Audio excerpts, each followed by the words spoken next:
नमस्कार मित्रों, आपको तो मालूम है आज 5 राज्यों का इलेक्शन चल रहा है और उसमें केरल, तमिलनाडु, पश्चिम बंगाल और असम एक बड़े राज्य हैं। वैसा पांडिचेरी में चल रहा है, लेकिन वो छोटा राज्य है। तो फिर जो सी वोटर के प्रमुख यशवंत देशमुख हैं, उसने इस पूरा इलेक्शन कैंपेन सर्वे करके कुछ बातें बताई हैं।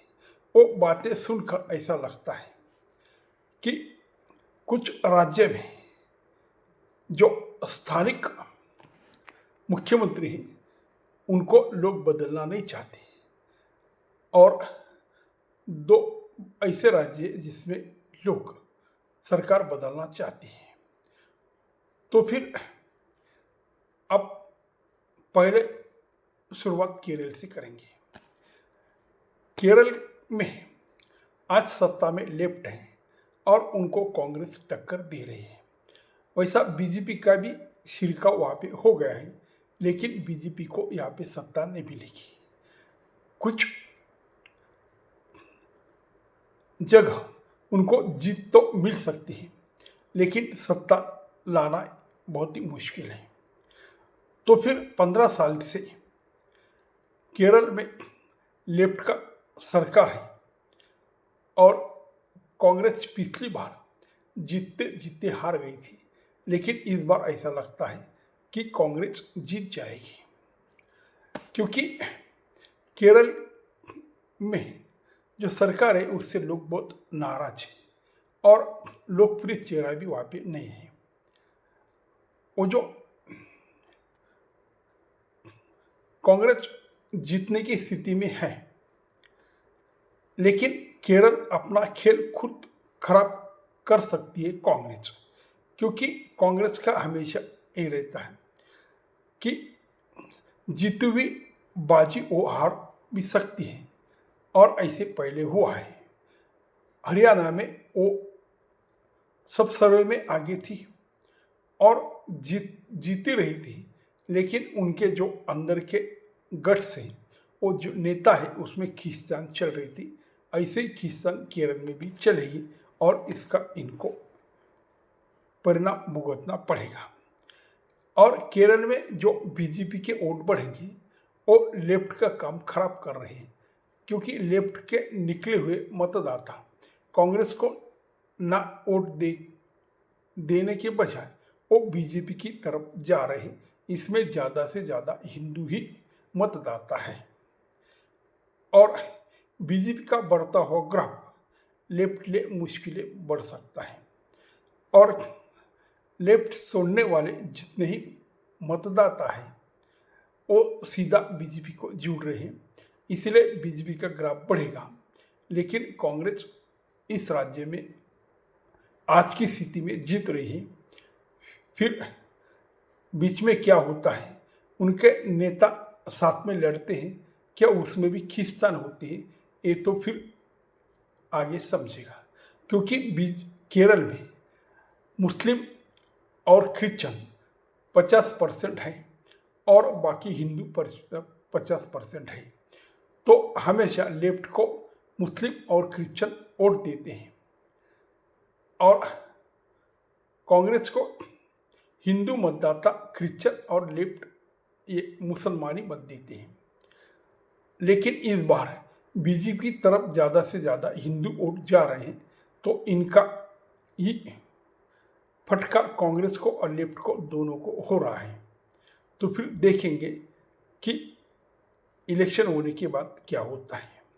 अब असम की तरफ चलते हैं।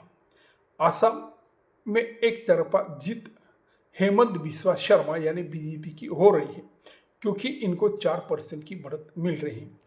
हेमंत बिस्वा शर्मा की पॉपुलैरिटी 41% है और कांग्रेस के गोगोई की 37% है। अच्छा काम हेमंत बिस्वा का 41% है, ये लोग का कहना है। आज की तारीख में बीजेपी वहाँ पे लीड 10 से 15% कर रही, और हिंदू मतदाता और मुस्लिम मतदाता ये दोनों मतदाता ऐसे हैं कि जिसमें मुस्लिम मतदाता जहाँ पे सबसे ज़्यादा है वहाँ पे कभी बीजेपी जीतती नहीं है, और वो उम्मीदवार भी खड़े नहीं करती, क्योंकि जम्मू यानी कश्मीर इस राज्य में जो अंदर का अनंतनाग का परिसर है वहाँ पे कभी भी बीजेपी जीतती नहीं, और वहाँ पे वो कैंडिडेट खड़े ही नहीं करती। ऐसे ही बंगाल में कुछ ऐसे ब्लॉक है जिसमें बीजेपी का कुछ हो नहीं सकता, तो इसका फायदा सीधा सीधा वो मुस्लिम जो पक्ष है उनको मिलता है। माइनॉरिटी की वहाँ पे हमेशा जीती होती है। असम और पश्चिम बंगाल के लोग सरकार बदलना नहीं चाहते हैं, ये दो राज्यों का ऐसी बात है, वहाँ पे लोग चाहते हैं कि ये सरकार रहे, लेकिन केरल और तमिलनाडु में लोग ये चाहते हैं कि सरकार बदलनी चाहिए।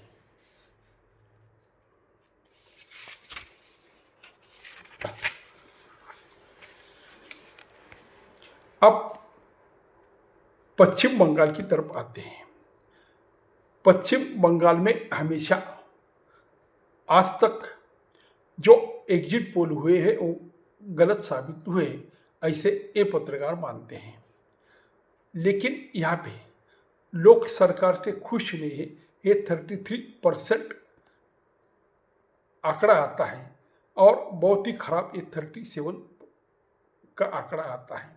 लेकिन ममता की पॉपुलैरिटी 44% है, और बीजेपी के अधिकारी की पॉपुलैरिटी 18% है, तो उसमें बहुत बड़ा डिफरेंस है।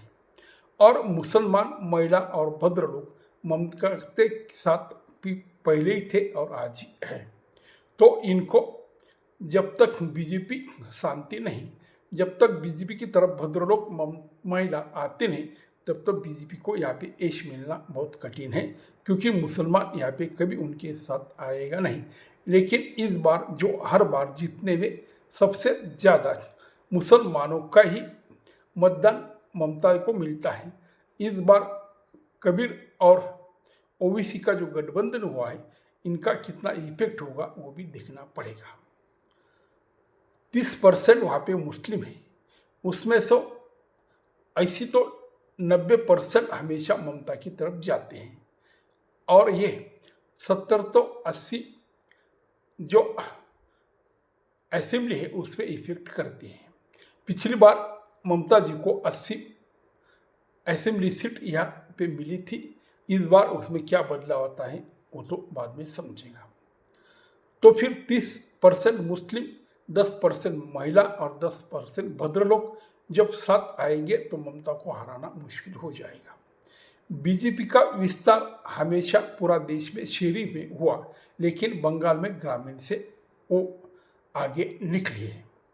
बीजेपी को भद्र लोग का किला तोड़ना होगा। भद्र लोग यानी जो एजुकेटेड लोग हैं, बड़े बड़े पदों पे है, जो सर्विस करते हैं, और जो सुख वस्ती जिनको मध्यम वर्ग मिडिल क्लास कहा जाता है, वही ये लोग हैं कि जो आज ममता दीदी के साथ है।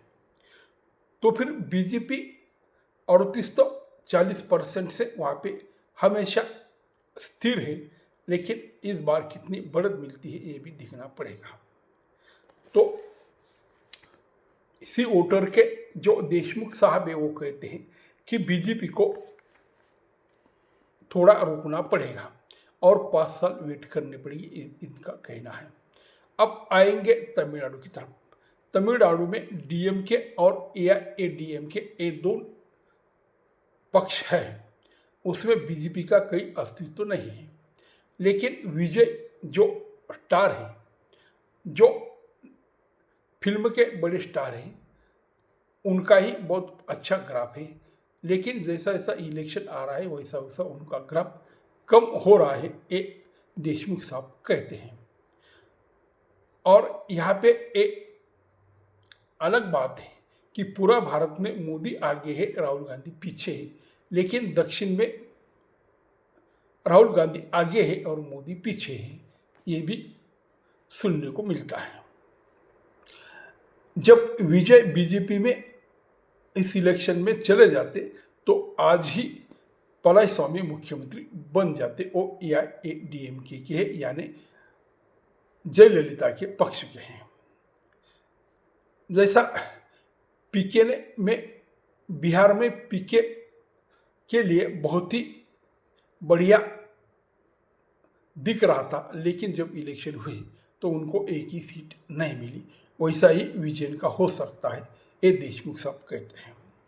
तो फिर मुकाबला एक तरफ नहीं है, स्टैलिन परेशान में है, लेकिन ऐसा लगता है कि स्टैलिन इस बार भी जीत सकते हैं।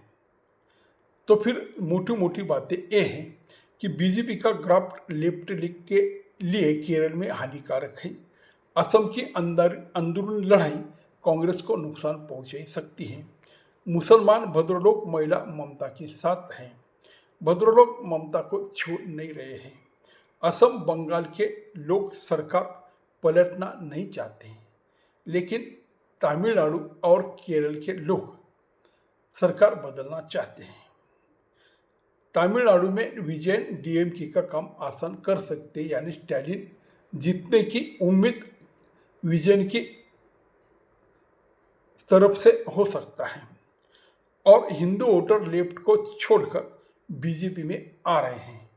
कांग्रेस को केरल अच्छा है, लेकिन असम कठिन लगता है।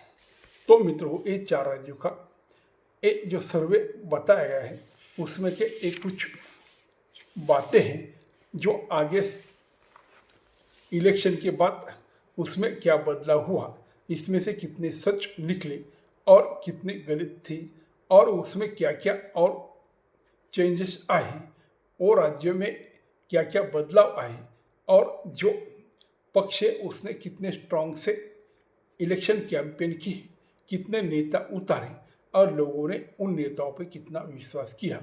क्योंकि बीजेपी को तो ऐसा लगता है कि आज ही पश्चिम बंगाल उनकी तरफ आना चाहिए और जोर शोर से प्रचार करते हैं।